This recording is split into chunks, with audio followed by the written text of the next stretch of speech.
हे डोंबिवली परिसरामध्ये मला असं वाटतं अशा अत्याचार घडल्यावरती भेटायला आलेली ही कमीत कमी 15वी किंवा 20वी मुलगी असेल ज्या केसमध्ये मी आलेली आहे. तुम्हाला आठवत असेल तिला टोपण नाव आपण दिलं होतं जागृती म्हणून. एका मुलीला सुद्धा अत्याचार झाल्यावर प्रचंड ऑपरेशन्स 3 सहन करून ती बरी होईपर्यंत कोर्टात केस 2-2.5 वर्ष चालली होती. त्याच्यानंतर इतरही काही केसेस छेडछाडीच्या किंवा अशा झालेल्या आहेत. एक तर आपल्या समाजामध्ये एक हिंसक प्रवृत्ती आहे आणि एखादी अल्पवयीन मुलगी जात असताना तिच्यावरती झडप मारणारी एक ज्याला आपण म्हणू की गुन्हेगारी प्रवृत्ती देखील अनेक ठिकाणी आहे. अत्यंत दुःखदायक, क्लेशदायक आणि निषेधार्ह घटना आहे, त्याच्यात काही शंकाच नाहीये. परंतु आज मी जेव्हा लोहमार्गच्या SP-शी बोलले आणि त्याचबरोबर कल्याणला आम्ही येत असल्याच्या संदर्भात आपले माननीय आमदार राजेशजी मोरे, तसंच जिल्हा प्रमुख अरविंद मोरे, विजयाताई पोटे, वाघमारेताई, बाकीच्या सगळ्या उपस्थित असणाऱ्या पदाधिकाऱ्यांना निरोप दिले आणि पोलिसांशी, विशेषतः रेल्वे पोलीसच्या हद्दीत हे घडलेलं असल्यामुळे त्यांच्याबरोबर बैठक घेणं फार आवश्यक होतं आणि त्याच्यामध्ये काही मुद्दे जे समोर आले त्याच्याबद्दल मी आपलं लक्ष व्यक्त आहे. एक म्हणजे घटना निषेधार्ह असली तरी सुद्धा शेवटी त्याच्यामध्ये न्याय मिळणं हे फार महत्वाचं आहे आणि मुलीच्या बरोबर सातत्याने आपण उभं राहायचं, त्यांना सहकार्य द्यायचं, संरक्षण द्यायचं, ही माननीय एकनाथजी शिंदे साहेबांची भूमिका आणि शिवसेनेची भूमिका कायम राहिलेली आहे. उपमुख्यमंत्री म्हणून काम करत असताना, मुख्यमंत्री म्हणून काम करत असताना त्यांनी जी व्याख्या केली आहे की महिलांना सन्मान म्हणजे महिलांचा अधिकार आणि महिलांचा अधिकार म्हणजे महिलांचा सन्मान, तर या मुलीच्या नातेवाईकांशी मी बोलले, पोलिसांशी डिटेल बोलले आणि आपल्या माहितीनुसार 300 हा गुन्हा नंबर जो आहे त्याच्यामध्ये 595/2026 कलम 304(2), 351, 64(1), 65(1), 137(2) आणि भारतीय न्याय संहितासह बालकांचे लैंगिक अपराधापासून संरक्षण अधिनियम 2012 नुसार कलम 346 यानुसार या मुलीच्या वरती आरोपी अटक झालेला आहे. ज्यांनी केलं त्याचं, त्यांनी मोबाईल फोन हिसकावून घेऊन जी तिला दमदाटी केली, दहशत निर्माण केली, त्याच्यामुळे तो अत्याचार करत असताना त्यांनी त्या मुलीला बळाचा वापर केलेला आहे. त्याचबरोबर यामध्ये पोलिसांनी गुन्हे ताबडतोब संबंधित आरोपीच्या बद्दल लवकर आम्ही कोर्टात केस घेऊ असं सुद्धा सांगितलेलं आहे. आपण पाहिलं की नसरापूरच्या केसमध्ये 15 दिवसाच्या आत चार्जशीट दाखल पुढे पोलिसांनी केलेलं आहे. त्याच प्रकारे रेल्वे पोलीस सुद्धा इथे लवकरात लवकर चार्जशीट दाखल करण्याच्या दृष्टिकोनातून वैद्यकीय तपासण्या सुद्धा पुढे गेलेले आहेत.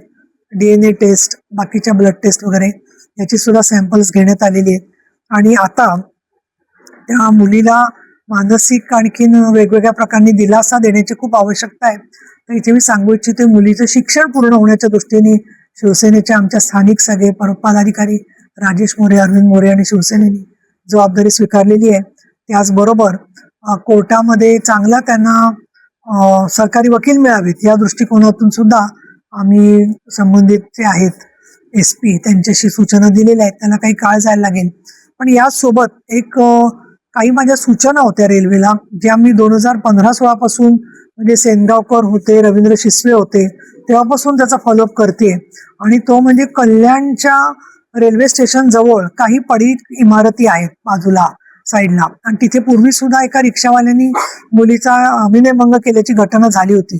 त्यावेळेला मी निर्देश दिलेले होते की इथल्या ज्या पडीक इमारती आहेत त्या रिकाम्या असतात, रात्रीच्या वेळेला कोणी तिथे नसतं, तर तिथे एक तर सुरक्षा रक्षक ठेवले पाहिजेत आणि त्या इमारतींचं पुढे काय वासलात लावायची, तर रेल्वेची ती जबाबदारी आहे, तर रेल्वेने त्या पाडून टाकल्या पाहिजेत आणि त्याचा विनियोग लोकांच्यासाठी किंवा रेल्वेच्या उपयोगी गोष्टींसाठी केला पाहिजे. तर आज मला त्यांनी माहिती दिली की 2021 मध्ये मी जे निर्देश दिले होते त्यानुसार काही ठिकाणी त्यांनी भिंत वगैरे करून सुरक्षेची व्यवस्था केलेली आहे. पण आज मी काही निर्देश आणखीन सूचना दिलेल्या आहेत पोलिसांना आणि त्याच्यात रेल्वेचे RPFच्या पण अधिकारी होत्या, त्यांना सांगितलेलं आहे की ह्याचा जो प्रस्ताव दिलेला असेल तुम्ही या पडीक इमारतींची पुढे वासलात लावण्याच्या संदर्भात आणि तिथे सुरक्षा रक्षक नेमण्याच्या संदर्भात त्याच्यावर काय कार्यवाही झाली ते तुम्ही मला कळवा, हे एक सांगितलेलं आहे.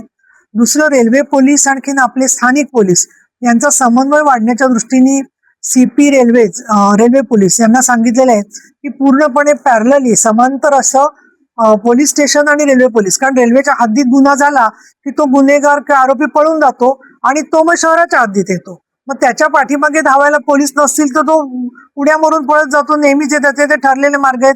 ठराविक सिग्नल पाशी गाडी स्लो होते, तिथे गाडीत महिलांच्या काही वेळेला गुन्हेगार उड्या मारतात, त्यांना त्रास देतात. तर या सगळ्या पार्श्वभूमीवरती यार्डांमध्ये सुद्धा सर्च लाईट आणखीन सीसीटीव्ही फार आवश्यक आहे. कारण सीसीटीव्हीचा प्रस्ताव दिलेला आहे असं आम्हाला रेल्वे पोलिसांनी सांगितलं, परंतु अजून त्याची अंमलबजावणी झालेली नाहीये. आणि जे यार्ड रिकामे पडलेले असतात तिथे सुद्धा सर्च लाईट आणि सीसीटीव्हीची व्यवस्था असली पाहिजे. यामध्ये आरोपीला अधिकाधिक म्हणजे खरं तर फाशीची शिक्षाच योग्य आहे, पण प्रत्यक्षामध्ये त्याची अंमलबजावणी होण्यासाठी सगळीच मागणी करतात आणि सरकारी सांगतं की फास्ट ट्रॅक आम्ही करणार आहोत. परंतु केंद्र सरकार आणि राज्य सरकारच्या माध्यमातून महाराष्ट्रामध्ये पॉक्सोची 140 कोर्ट करावीत अशा प्रकारचे त्यांनी सूचना आणून प्रस्ताव मान्य झाला होता. तो निधी देखील केंद्र सरकारकडून मिळालेला आहे आणि राज्य सरकारने त्या 140 कोर्टांना मान्यता द्यायची आणि सगळे न्यायाधीश पुरवायचं काम जे आहे ते विधी आणि न्याय विभाग आणि न्याय संस्था यांनी करायचं असं ठरलं होतं. प्रत्यक्षात त्यातली फक्त 38 कोर्ट प्रत्यक्षात आलेली आहेत. म्हणजे उरलेली कोर्ट जोपर्यंत येत नाही तोपर्यंत केसेसला विलंब लागणार हे स्पष्ट आहे. माननीय देवेंद्रजी फडणवीस, माननीय एकनाथ शिंदे, माननीय सुनेत्रा पवार या सगळ्यांच्याकडे मी लेखी निवेदन देऊन मागणी केलेली आहे. त्यांनी पण पाठपुरावा केलेला आहे, परंतु अजून न्यायाधीशांच्या नियुक्ती आणि त्याला लागणाऱ्या पायाभूत सुविधा या नसल्यामुळे या कोर्ट फार मोठ्या प्रमाणात मधल्या कोविडच्या काळात लेट झालेला आहे. त्यामुळे 19 साली जी कोर्ट व्हायला पाहिजे होती 140 त्यातली आता फक्त 38 कोर्ट 26 सालापर्यंत झालेली आहेत. तर प्रत्येक केसमध्ये पॉक्सोचं फास्ट ट्रॅक करायचं ही मागणी होण्यापेक्षा पॉक्सोची कोर्ट जर का प्रत्येक जिल्ह्यात 2-2, 3-3 ठिकाणी असतील तर लवकर न्याय मिळू शकेल हे आवश्यक मला वाटतंय. आणि आम्ही अतिशय गांभीर्याने घेतलेले आहे. अनेक वेळेला लोक येऊन मागणी करतात की याच्यामध्ये एन्काउंटर झाले पाहिजेत, परंतु असे एन्काउंटर ठरवून करणं अशी आपल्या घटनेच्या चौकटीतली भूमिका असू शकत नाही. बदलापूरला एन्काउंटर झाला तर अनेक पोलीस त्याच्यात निलंबित झालेले आहेत आणि कोर्टाचंही या बाबतीमध्ये कुठेही असं, पण लोकांची भावना जी आहे की लवकर शिक्षा व्हावी ती योग्य आहे.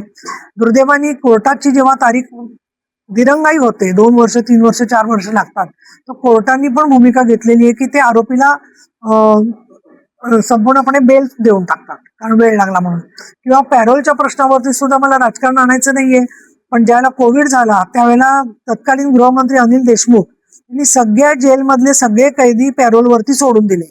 आणि जेव्हा कोविड संपला तेव्हा आम्ही विचारलं की आता हे पॅरोलवरचे सुटलेले कैदी किती आलेत आतमध्ये आणि किती बाहेर राहिलेत, तर ते बरेच हद्द सोडून दुसरीकडे निघून गेलेले होते. आणि त्याचा सुद्धा मग परिणाम आपण पाहतो की जसं नसरापूरच्या केसमध्ये झालेला दिसतोय. तर म्हणून हॅबिच्युअल ऑफेंडर लिस्ट जे वारंवार असे गुन्हे करणारे आरोपी आहेत त्यांची यादी सुद्धा प्रत्येक ठिकाणी पोलिसांनी ठेवून प्रलंबित केसेसचा फॉलोअप केला पाहिजे असं मला वाटतं. त्या मुलीचं शिक्षण व्हावं, तिच्या कुटुंबाला मदत होऊन त्यांचं साक्षीदार संरक्षण कायद्यानुसार पूर्ण सहकार्य मिळावं या दृष्टीने आम्ही बांधील आहोत. नातेवाईकांना धीर देण्याचा प्रयत्न केलेला आहे. पोलिसांनी व्यवस्थित त्याचा FIR आणि सगळं काम करून त्यानुसार कोर्टामध्ये सुद्धा मॅजिस्ट्रेट समोर तिची नोंदणी तिची करून घेणार आहेत.